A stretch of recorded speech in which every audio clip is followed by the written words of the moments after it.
ibababa mo yung pride mo. Kasi kung hindi ka magpapasailalim sa kanya, mataas yung pride mo. Para ka lang makikisama kasi inutos. Kumbaga labag sa loob mo yung gagawin mo. Makikisama ka lang kasi sinabi. Makakapagpasakop tayo kay Yahweh, magpapasailalim tayo kay Yahweh sa paraan ng bautismo. Hindi ka handa sa napili mong gamit. Hindi siya akma sa event or sa pangyayari na gaganapin. Ayun yung pagsubok na haharapin nyo. Kapag haharapin natin kapag dating ng araw na doon makikita yung pagsunod na sinasabi ni Yahweh para sa atin. Hindi niya ginawa ito para tayo ay mapahamak. Kundi magsisi tayo dun sa dati nating pagkatao na natumisan na, kailangan na natin palitan. Di ba kapag naliligo tayo, pinapalitan natin yung damit natin. Di ba? Minsan bumibili tayo ng bagong damit, no, para maging maayos tignan. Tayo bumibili ng damit para maging maayos tignan.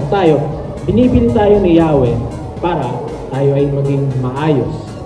So anong gagawin mo kapag nandun ka na dun sa malapit kay Yahweh?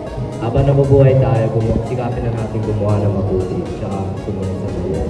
Yun yung huwag natin makakalimutan, no, na yung tolda, bigay ni Yahweh sa atin yun. Yung sambahayang meron tayo ngayon. Kapatid nyo, nanay nyo, magulang nyo, biyaya ni Yahweh yun. So, huwag natin kalimutan yung bagay na yun para hindi natin nalalapastangan yung tolda. Bago tayo magpasailalim kay Yahweh, bago natin si Yahweh tanggapin, kinakailangan muna malinis tayo. I mean, nakapaglinis tayo kahit paano. May kinakailangan kang gawin in return kapag naramdaman mo natin at napakinggan natin yung kanyang mensahe.